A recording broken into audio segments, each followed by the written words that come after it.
Ladies and gentlemen, welcome to this Mr. Pandaria raiding guide, and in this video we're going to be taking a look at the heroic mode version of Tortos in the Throne of Thunder raid. Now in order to complete this fight you're going to want to bring 2 tanks, however you can do it with 1 tank and we will speak about that later on in the video. 2 is definitely preferable though. 2 to 3 healers depending on how good your DPS is, and then the remaining a mixture of both melee and ranged DPS. Now there is only one major change between the heroic mode and the normal mode version of this encounter, so therefore if you need to kind of catch up on the normal mode version, then please do feel free to go and watch my other guide for the normal mode. I won't be going over any of the abilities that have been moved over, apart from one which has changed quite a bit. So the ability that has changed quite a bit is called Quake Stomp, and in the normal mode version of this fight this will only deal 65% of your maximum health as physical damage when it's cast. However, on heroic mode it will deal 100% of your player's maximum health as physical damage when it's cast. So as you can see, if you're not being healed up or if you've not got any form of shields on you, then you're going to be outright killed. However, around the room there are these new little crystals that have spawned called humming crystals, and these are what you're going to use to your advantage in order to counter the Quake Stomp ability. Now these crystals do have health, but they've got like 42 million health and you don't need to kill them, they're there to aid you. That's the idea of them. And when any player in the room attacks or deals any form of direct damage to one of these crystals, they will gain a buff that will absorb all their incoming damage up to 15% of their player's maximum health. Now the size of the shield's absorption is also increased by any heals that that player will receive while they have the shield on them. So for example, if you attack the crystal and then you've got the shield on you and your healers spam heal you repeatedly, then you're not going to take any damage. Instead, that damage will be knocked off the shield. The shield will be able to take up to a maximum of 75% of your maximum health in healing absorbs. What you also need to be aware of is that when you have a shield applied to a player, then no matter what health that player is on, their health will be stuck at that level. So if they've got 500k maximum health and they take a shield when they're on 200k, their health will remain at 200k. So what you need to make sure you're doing is not getting shields by attacking crystals until you've at least been topped up to around 90% health. It just helps you.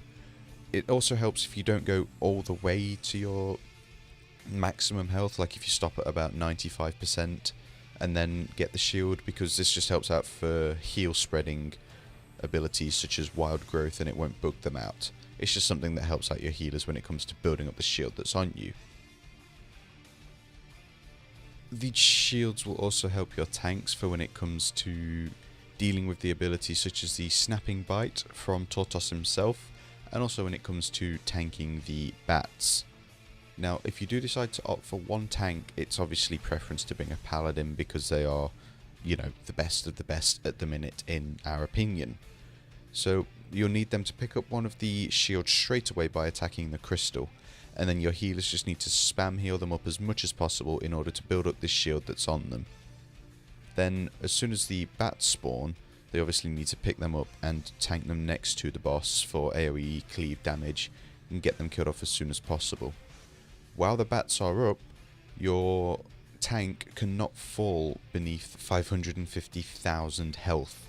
Now this is quite a large health pool, so you might need to, you know, consider gemming for stamina or something stupid along those lines, just so that you do have enough health to deal with. However, if the shields are worked correctly, you won't need to do that.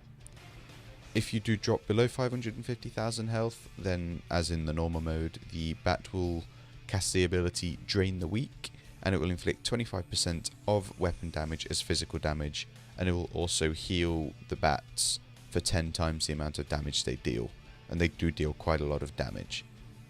The same applies for if you're using 2 tanks on this fight. Whichever tank is on the bats needs a shield on them straight away and needs to be, you know, getting these constant stream of heals sent through to them so that the shields don't drop and so that their health doesn't go below 550,000 health. you should keep in mind that at any point during the fight, if your shield does drop off, then you will need to attack a humming crystal and refresh it as soon as possible. There's no limit on how many times you can pick up a shield, and there's no kind of cooldown, so you've got to wait 30 seconds. You don't have to do any of that. You can just get a shield as and when it's needed. Now, the only reason a shield might fall off is if a player gets hit by the rockfall ability or something.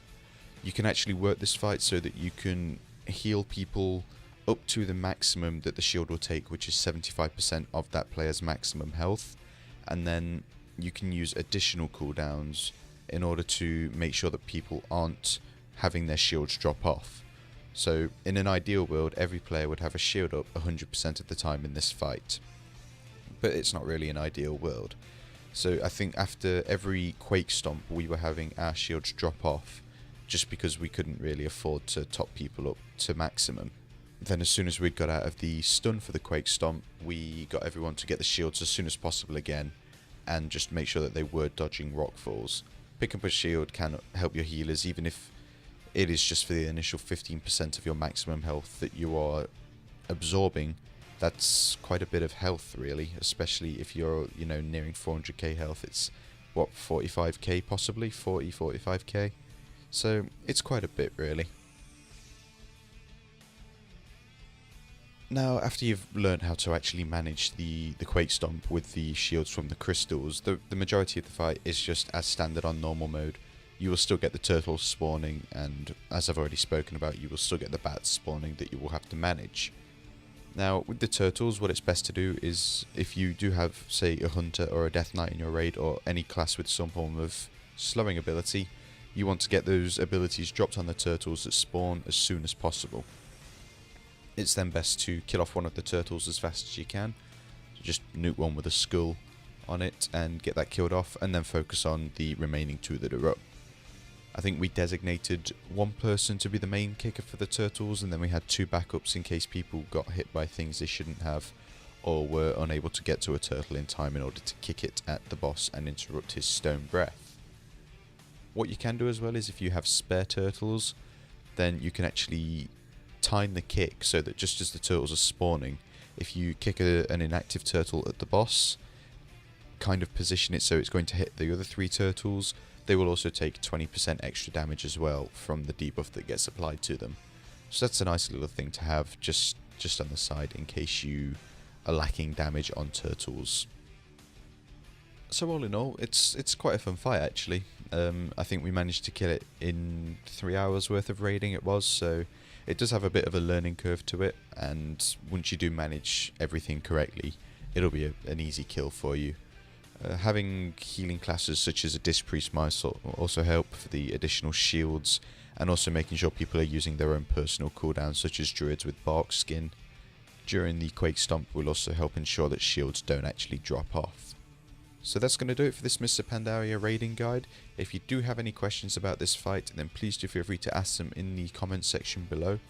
Or alternatively, if you head on over to the FlaskUp forums at www.flaskup.com/forums, there will be a heroic mode thread for this guide where you can come along, discuss the fight, and also add any suggestions to the guide or help out other people. So as always, thank you for watching, and I'll see you next time.